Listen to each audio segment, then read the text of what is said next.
Do Manchester United have an attitude problem? Difficult story to kind of talk about because these are human beings. And I would like to actually kind of discuss the possible kind of witch hunt within all of this. But Man United are a huge, huge football club where these kind of stories didn't come out time and again. Of course, the story we're talking about on this occasion is Rashford missing training. He was in Belfast watching one of his good friends play football, and then didn't make training after a night out, and that came out. And now with that, the Ronaldo saga, the Sancho saga, so many sagas. It's a fair question to put forward that, you know, the problems that have been there within this squad for quite a few years now in terms of this idea about it being an attitude thing. Even little things like Bruno Fernandes being asked to be subbed off in the 7-0 Liverpool game, although to be honest, when it's 7-0, I mean, I don't think anyone wanted to be on there. Still. Let's work our way through it, because it being Man United first, do you think that makes all of these stories different? Has to, doesn't it? It was when Arsene Wenger was at Arsenal, when it was going wrong. That's the thing to talk about. Manchester United will always be the thing to talk about, and now it's going wrong. And they have a manager who is, for whatever reason, open to the media more than he needs to be. And that's sort of like playing into the hands of media, people speaking. And then we're in this situation now, and it gets clicks. That's the reality. If you speak about Manchester United, it's going to, it was same with Wenger and Arsenal. I can see the exact same thing happening again. That's so true, isn't it? That was the story. Yeah. The story with Arsenal was turmoil at that time until you start to sort of see something different and see wins ultimately. And I think there's a lot of that comes back with this. Is that I think we have seen with Man City recently that there are things that go on that probably don't see the light of day, although I guess they do in the end. But when you're winning, people are allowed to brush things under the carpet. Yeah. With Man United, it doesn't feel the same way. There have been huge sagas. The Ronaldo one, for example, was incredible. This is your personal fave. It is, yeah, it's my number one saga of Man United over the last year. I couldn't believe it when he went. Piers Morgan just utterly licking his lips with the opportunity to have that conversation with him. And he said so much. I mean, so many quotes about respect. He said about Erik Ten Hag, I don't have respect for him because he doesn't show respect for me. Ronaldo said, if you don't have respect for me, I'm never going to have respect for you. And that since Sir Alex had left, nothing has changed. The man in the middle of a lot of these storms, and actually got a lot of credit for it initially, and I think from some will probably still get credit for it, has been Erik Ten Hag. I think certainly with the kind of Ronaldo thing, he kind of just sort of blew himself up a little bit. But with some of these other things, there have been some missteps from Erik Ten Hag. How do you feel about Erik Ten Hag's behaviour when we move on to the next two sagas, the Sancho saga and the Rashford saga, which is one that a lot of people are comparing right now? I feel like I'm worried about the culture that he's bringing into that Man United, not just the team, the club.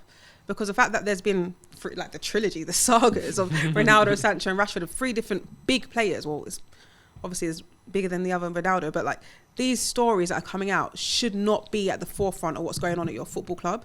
So do you think that's on Ten Hag though? Well, it didn't happen before Ten Hag. We didn't have this culture of there's so much. Even if it was happening, it wasn't happening in the media. Yeah.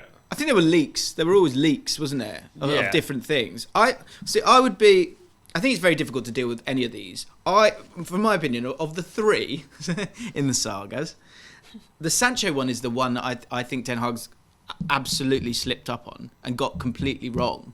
Because, I mean, you've got the quotes there, Nubaid, of he says with the Rashford one, well, this is an internal thing. And I think if you take away the Sancho thing and the hypocrisy there, you go, it's an internal matter, and they go, all right. But because you go, well, hang on, that one was an internal matter. And he also said that Sancho was the one that made that one public.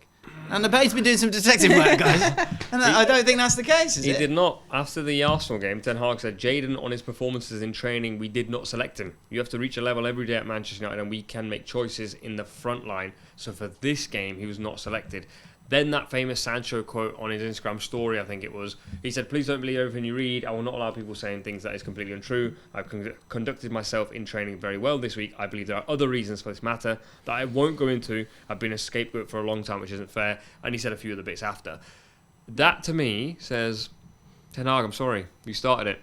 Yeah. I don't know, He took it to the public. But I feel like obviously Ten Hag made that comment in the press conference, but then there was other sources saying, we have sources saying that Jadon Sancho's late to training and Jadon Sancho's doing this at training. So maybe Jadon Sancho was responding to those. Jadon things. Sancho probably did start it internally, Yeah. just like this Rashford thing. Ten Hag decided to speak about it externally, which is the part where I think, speaking to what you were going to say then, I think along the way he's got that wrong many times. The Varane thing before the City game, I think he said I've not selected him. He could have said he's not feeling well, or he could have said nothing. Yeah. Then there was a Rashford thing last season before the Wolves game. He said I'm benching him. His attitude's not great. Oh yeah. There's just sometimes I'm going, Ten Hag, like, you've got to look after your own. Maguire as well. He said he's not fit enough for my team. He's not right for my team. He's had to bring Maguire back. That's 6 or 7 characters in the dressing room who have friends. Yeah. So you've just upset 15 people And out don't of 25. forget the Ronaldo saga as well. And then, but do you know what? So the Ronaldo one, he got a lot more credit. And coming back to what you were saying about, like, I don't think it's his fault that he has to put out these fires. But I think sort of knowledge is power, but also winning kind of creates this filter over literally everything that is discussed. And so when things are going okay with Ten Hag, they were on a decent run at that time, and Ronaldo does what he does. Ronaldo's not the player that he was. You can see it's not really helping the team, him being a part of it. Fans and everyone alike are morally bankrupt when it comes to winning, in my opinion, because Ronaldo wasn't of use anymore. What some people say is the greatest player of all time is mortal and isn't of use anymore, and so you get thrown in the bin. But my critique on Erik Ten Hag is that the knowledge is power thing is that as soon as you say a little something, it gets into the press. It again gets talked about straight after that, and then it finds its way right here to my mouth. So, like, I think he shouldn't have said anything, because if people go, "We know something's going on here. Why aren't you saying something's going on?" Everyone will go, "Of course he's not saying anything." So I don't think he's helped it at all. Yeah. I mean, coming back to the question itself, do you think this is bigger than it needs to be? Is this even a real thing? Is there actually an attitude problem? I think it's bigger than it needs to be. I agree. And I feel like it's bigger because even though he's been there for 2 years now or more, you need to realise that this is one of the biggest clubs in the world. This is not, no disrespect to Ajax, but when you bring these issues to the forefront to the media in Netherlands, I forgot where there was there. It doesn't create this big chaos, this big whirlwind of events. But when you're speaking about one of the biggest clubs in the world, it could be the smallest story, but everyone will talk about it because it's Manchester United. I don't think there's an attitude problem per se. I think there's a consistency problem. And I think he's gone to the club and said, I want consistency in everything. But for the longest time, lots of these players don't have much consistency. And that's where I go, like Bruno Fernandes saying he wants to get subbed off a 7-0 is fine. Bruno Fernandes also said after the Spurs game when they lost 6-1, I scored a pen. And for me, I'm going, like, you're the skipper.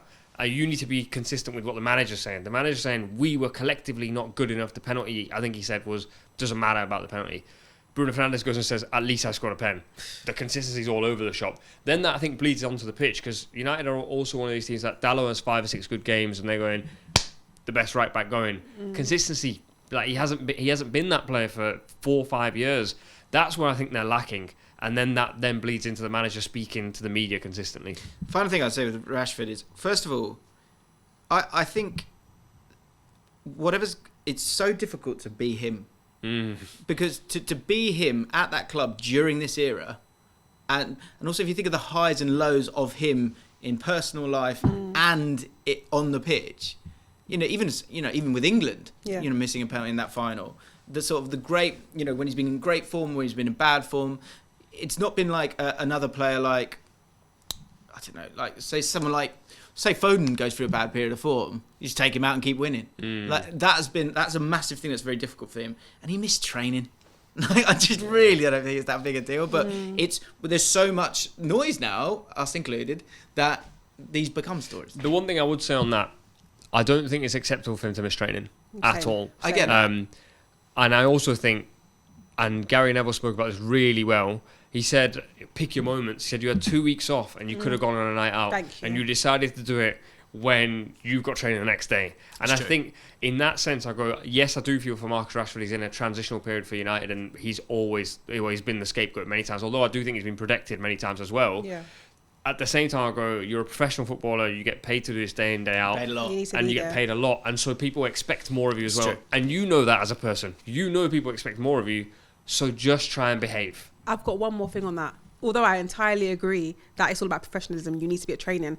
I don't want to create a scapegoat situation for him, but it always boils back down to culture. We've all been there where we've had different jobs where like you cannot call in sick to that job. Like you enjoy work enough. It's a serious workplace environment, and you just know you cannot do it. But there's other jobs you think, yeah, I can call it sick. No one's gonna say nothing. Whereas if you're like you mentioned, Foden at Man City, if he calls in sick to training, he knows he can't do that. One, because the culture here probably wouldn't allow it, and two, because I enjoy my time at Manchester City. We're a good team. We've got a good club. We've got a good setup, and we're winning games. You do that at Manchester United, you're not winning games. There's a not good setup here. It's not a good environment, and you know you're taking the mick. And you know you can get away with it